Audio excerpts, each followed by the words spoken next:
कुंद का कुंदन ग्रंथ शुभोपयोग और शुद्धोपयोग की व्याख्या कर रहा है। कल के दिन आप सभी ने शुभोपयोग और शुद्धोपयोग रूप धर्म का फल इस प्रकार सुना था। निब्बान सोहम पावदी शुद्ध संपयोग जुदो और सज्ञ सोहम पावदी सुहोब जुत्तो। मुक्ति की प्राप्ति शुद्धोपयोगी के लिए, शुभोपयोगी स्वर्ग में जाएगा। आज का प्रसंग है श्रमण के प्रकार तथा उनकी चर्या। श्रमण मुनि के भेद जो हैं वो बताए जा रहे और उनकी चर्या बताई जा रही। समना शुद्ध विजुत्ता सुहोब जुत्ताय होन्ति संयम ही तेषु विशुद्ध विजुत्ता अनासवासासवासेसा।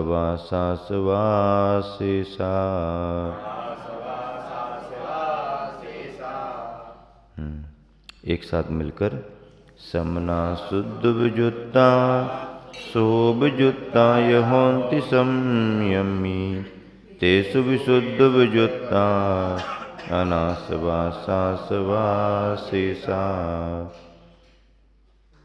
प्रवचनसार ग्रंथ में तीसरे अधिकार की 45वीं गाथा है। अन्वयार्थ। संयम ही समय में अर्थात परमागम में। समय का अर्थ क्या? समय यानी आत्मा भी होता है और समय यानी शास्त्र ग्रंथ भी होता है। संयमी परमागम में शुद्ध विजुत्ता शुद्धोपयोग से युक्त ये और शुभोपजुत्ता शुभोपयोग से युक्त, इस प्रकार दो तरह के समना श्रमण होन्ति होते हैं ऐसा कहा गया है। किस में कहा गया है? परमागम में अर्थात आगम में, शास्त्रों में ऐसा कहा गया है। क्या कहा गया है? शुद्धोपयोग और शुभोपयोग से युक्त दो तरह के मुनिजन होते हैं। शुद्धोपयोगी भी होते हैं, शुभोपयोगी भी होते हैं। इसका मतलब ये नहीं है कि हमेशा हमेशा वो मुनि उसी तरह के रहे आते हैं। नहीं, शुद्धोपयोगी ही बने रहे हमेशा, ऐसा नहीं। कितना भी कोई शुद्धोपयोगी परिणाम वाला क्यों ना हो, उसको शुभोपयोग में आना ही पड़ता है, आना ही पड़ता है। यहाँ तक कि तीर्थंकर भी क्यों ना हो, ठीक है, उत्कृष्टता है, शुद्धोपयोग में भी लीन रहते हैं, लेकिन उनको भी शुभोपयोग में आना ही पड़ता है। हाँ, तीर्थंकर भी। शुभोपयोग क्या कहलाता है? प्रवृत्ति परक चर्या। प्रवृत्ति परक चर्या का नाम शुभोपयोग है। विहार कर रहे हैं, आहार चर्या को निकले हैं, मंदिर में वंदना कर रहे हैं, स्वाध्याय चल रहा है, आदि आदि, ये शुभोपयोगी चर्या है। और जब ध्यान में बैठे हुए हैं तो ध्यान में बैठने पर शुद्धोपयोगी ही हो जाएंगे, ऐसा नहीं। ध्यान में बैठने पर जब परिणामों में उस तरह की स्थिरता आए और विचार निर्विकल्प हों, उस तरह के अनुभव में वह साधक पहुँचे, तो वो सामयिक में बैठे वाले महाराज शुद्धोपयोगी हो जाएंगे। कितने समय के लिए होंगे? घंटों घंटों शुद्धोपयोग में थोड़ी रहते हैं। घंटे भर बैठना जरूरी है, लेकिन घंटे भर ही वैसे भाव रहते नहीं। उत्कृष्टता कम समय के लिए आती है। भरत चक्रवर्ती ने दीक्षा ली, ध्यान में बैठे और 48 मिनट भी पूरे नहीं हुए। कितने मिनट? 48 मिनट भी पूरे नहीं हुए और केवल ज्ञान हो गया।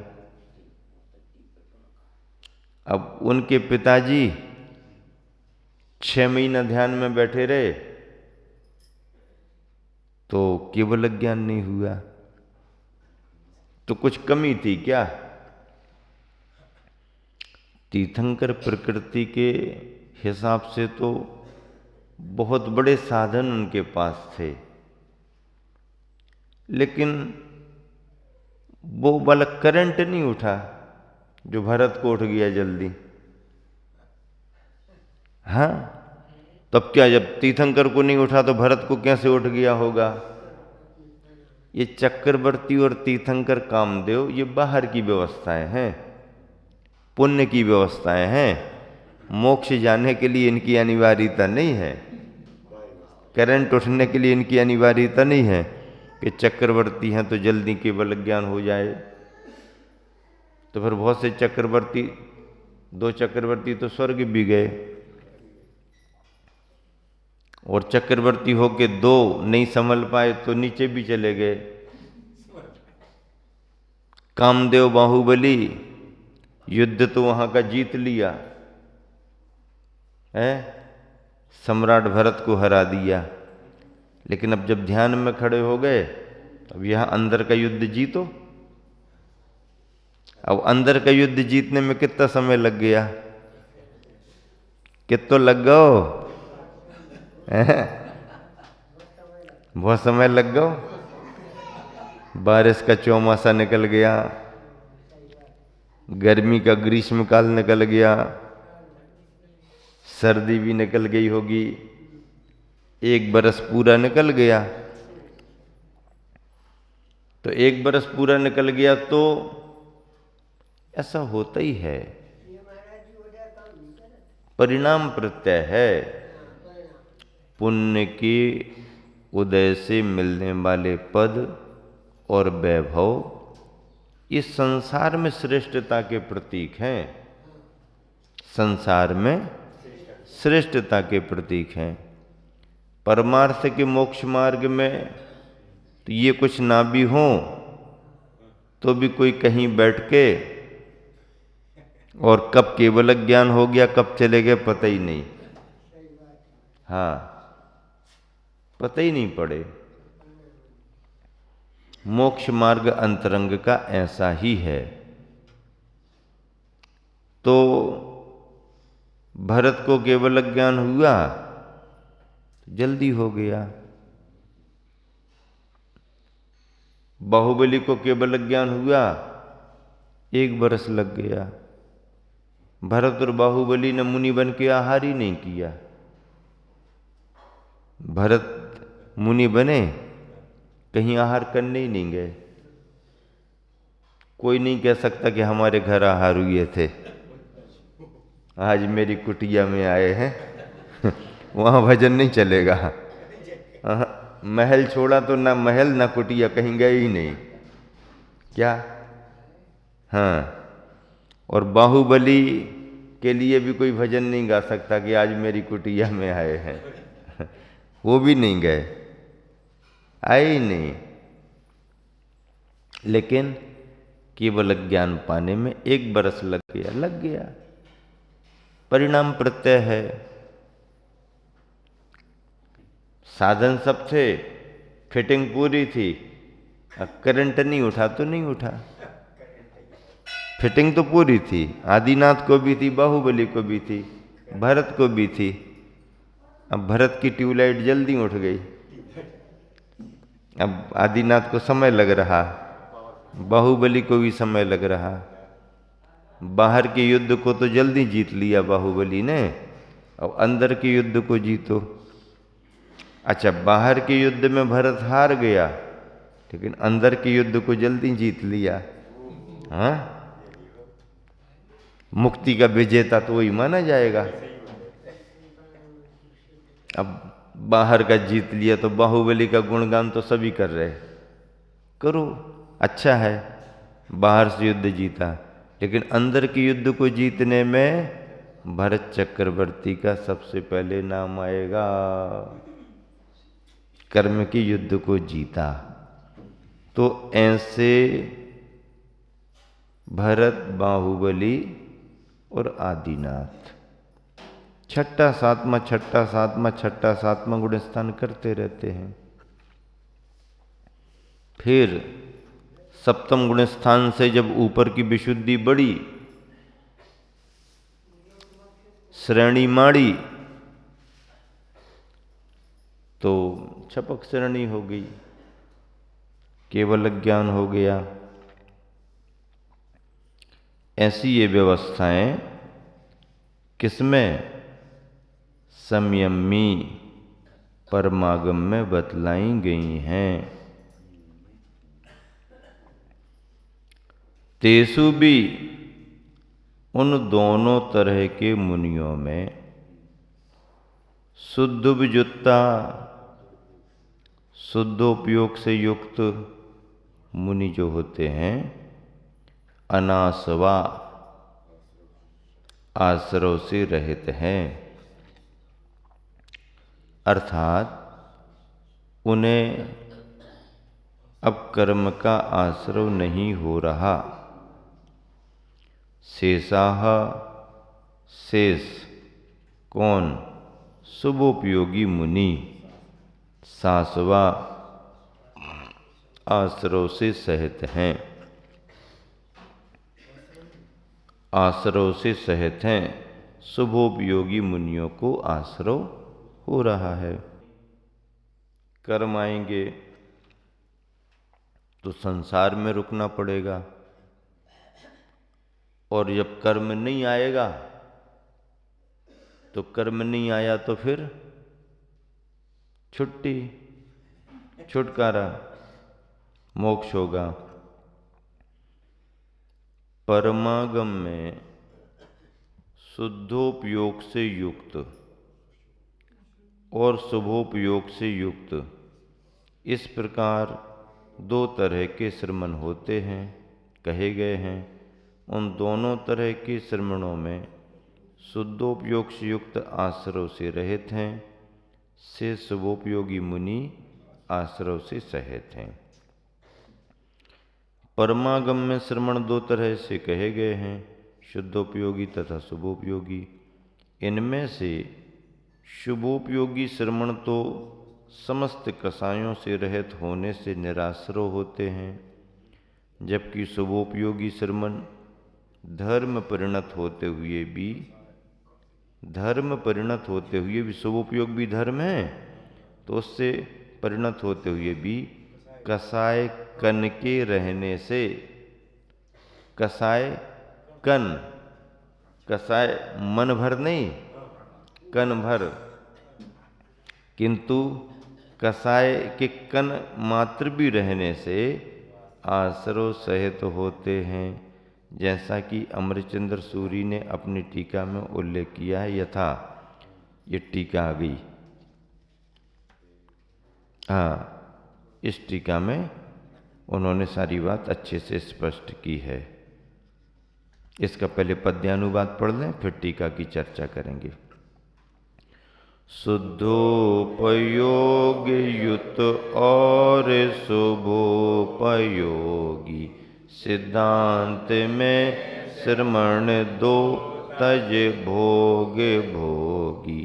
सो एक है रहित आश्रव से सुहाता, और शेष है सहित आश्रव से कहाता। शुद्धोपयोग और शुभोपयोग सिद्धांत में श्रमण दो हैं, तजभोग भोगी।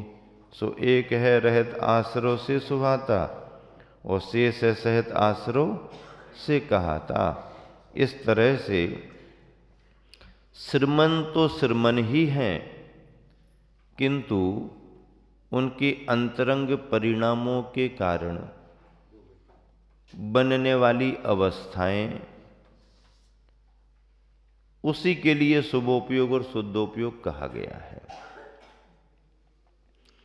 प्रथम भूमिका में रहने वाले शुभोपयोगी, और वही शुभोपयोगी श्रमण जब ध्यान में आते हैं, स्थिरता को पाते हैं, उस तरह की निर्विकल्पता का अनुभव करते हैं, कसाय के सद्भाव को दबाते हैं अथवा नष्ट करते हैं, परिणामों की निर्विकल्पता बढ़ती है, तो शुद्धोपयोगी माने जाते हैं।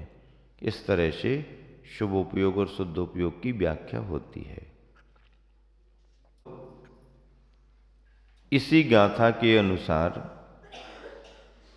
जो शुद्धोपयोग और शुभोपयोग की व्याख्या कर रही है, उसी का स्पष्टीकरण आचार्य अमृतचंद्र स्वामी ने दिया है। मिलान करो संस्कृत टीका का। ये खलु श्रामण्य परिणतिम प्रतिज्ञायपि जीवित कसाय कणतया समस्त परद्रव्य निर्वृत्ति प्रवृत्त शुभिशुद्ध दृषि ज्ञप्ति स्वभावात्म तत्ववृत्ति रूपाम शुद्धोपयोग। शुद्धोपयोग भूमिका मधिरूढ़ुम न क्षमन्ते ते तदुपकंठ निविष्टाः कसाय कुंठीकृत शक्तियो नितांतम उत्कंठम नितांतमुत्कंठुल